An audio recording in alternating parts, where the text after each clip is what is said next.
Yo, what's going on? It's that guy. Today, Jeremy Lin, point guard for the Brooklyn Nets, has been appropriated of the cultured dreadlocks. But really though, this issue again, make sure you stay tuned, stay subscribed, people. So, my last post, man, like, do I need to remind this damn boy that his last name Lin? Bullshit going on his head, man. Like, come on, man. Like, somebody really need to tell him, like, all right, bro, we get it. We get it. Like, you want to be black. Like, we get it. Jeremy Lin, point guard for the Brooklyn Nets, recently got dreadlocks, as you've heard in the news. Fellow NBA player Keon Martin was offended by this decision for some reason, even though it's none of his damn business, in my honest 2 cents opinion on this topic. Lin responds saying, "I'll be honest, at first I didn't see the connection between my own hair and cultural appropriation. Growing up, I'd only ever picked from 1 or 2 hairstyles that were popular among my friends and family at the time, but as an Asian American, I do know something about cultural appropriation. I know what it feels like when people get my culture wrong. I know how much it bothers me when Hollywood relegates Asian people to token sidekicks, or worse, when Asian stories are told without Asian people. I know how it feels when people don't take the time to understand the people and history behind my culture. I felt how hurtful it is when people reduce us to stereotypes of Bruce Lee or shrimp fried rice. It's easy to brush some of these things off as jokes, but eventually they add up, and the full effect of them can make you feel like you're worth less than others and that your voice doesn't matter." Looking at Jeremy Lin's hairstyles over time, he has been one that always had long hair, and it's not odd for us to see Asians with braids or with cornrows or with single braids. And is this appropriating braids? No, not really. Like, anyone can get their hair braided. Same with how anyone can get dreads. Looking at his hair here, they are in cornrows, obviously with some length, and magically they have gone into dreads more recently, which we see here. But we are actually going to go through his whole process of him getting the dreads from A to B, and I actually do feel that they are a little bit on the fake side of things. But what was Jeremy's process in getting these dreadlocks? Let's see. You know, asking questions, learning, and really it was just something that took some time to build into. Originally, how it first started was this Taiwanese guy with dreadlocks and the same, just cut on the side. His name is Jian Chan, and you know, now he's a friend of mine, kind of just through seeing his hair, and we connected and stuff. And then when I came out to Brooklyn, we ended up becoming friends. It's crazy to think how dreadlocks can bring people together in such ways, and we've seen this over and over here on this channel, on this community, Not Nation, where dreads bring people together. So as much people hate on this channel, Jeremy Lin just approves that it is a way that he made a good friend of his own. And looking at Jeremy's hair from the past, this mushroom cut here doesn't do him any justice, and we can see that the dreadlocks actually suit him much better than this. And as his hair gets longer, he goes with the sides faded as usual, and a little bit of a man bun being presented on the top of his head, this being now the foundation of his dreadlocks. And with a foundation of hair like this, it is a great base to start dreads because he does have some length to work with right off the bat. As he's been rocking the man bun, the ponytail quite often, it often resulted in these cornrows that was guaning. And growing up, I often had two hairstyles to choose from, like Jeremy, either shaved head or cornrows like this. So it seems like we're coming from a pretty similar background, and if you have cornrows like this, dreadlocks is the next step to consider.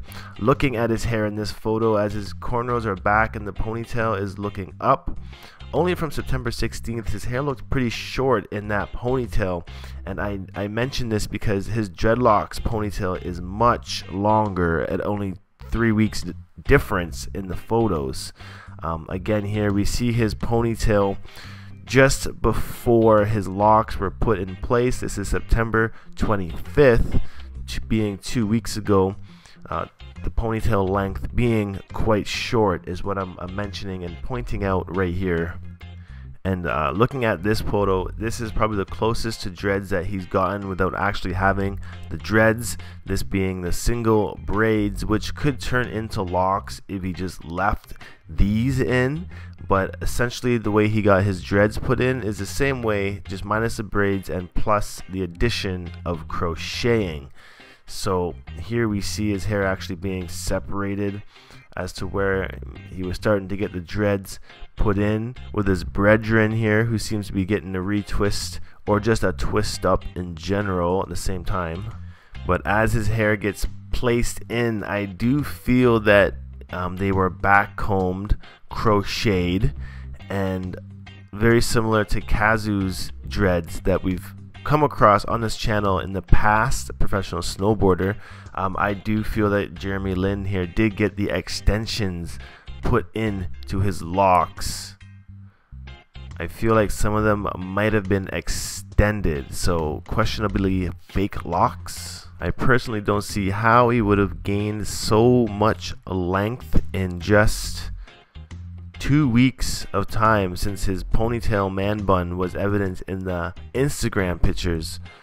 So I do question, was there extensions added into his dreadlocks once he put them in, and why would this be his reasoning? Because we all know that when you get dreadlocks, your hair actually shortens.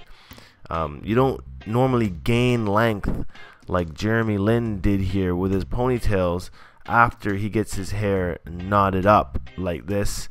And a lot of his dreads are very cylindrical, very blunted, very manipulated. So another question is, how much, Jeremy, did you spend on getting these locks put in? That's another thing, because we know that dreads are free product from Jaw. Probably, I mean, definitely some mixed reaction, but for the most part, I think that it's been pretty actually very positive. I feel like there's been, you know, I'm saying positive, and not saying everyone loves my hairstyle, but I think a lot of people appreciated kind of what I was saying, or the message that I was trying to get across. And I think that's been helpful for me to see, more encouraging for me to see. And I feel like that's something that I needed to see, especially given everything that's going on right now in our nation. And And in the Knot Nation, we request and review dreadlocks, and I'm always trying to get people to push the free form motion as much as possible. Jeremy Lin here doing the backcomb and crochet, not appropriating any cultures, mainly because Vikings dating back to the year 1700 or just 700 had dreadlocks. So if Vikings had dreads from Scandinavia, I mean, they've been in people's cultures beyond the African culture as far as we know. So why are people getting so bent out of shape when dreadlocks come on somebody else that's not black? It's ridiculous. Let everybody rock dreads. We need to have more people rocking dreads. We need to bond together as dreads and not be selective on our skin tones for people who can rock the hairstyle. So I'm definitely intrigued by this whole controversy. I would love to see what you guys think about this topic. Leave me your comments down below. Let me know what you feel about Jeremy's dreads. Are they fake? Are they not? And also, just, you know, smash that like button. Let's get that over 1,000 likes on this video. Jeremy Lin, I'm hollering at you. I'm sending you this video. Hopefully you responded. Let me know what you think about the situation. And at the end of the day, Mr. Martin did apologize for his response and reaction to his hair, but people, seriously, this shouldn't have been an issue to begin with. But that man grown. That man can rock whatever hairstyle he want to rock. That don't mean I have to like it or agree with it. Ain't about race, ain't about none of that. Like, grow up, people. It was a joke, but I don't like it.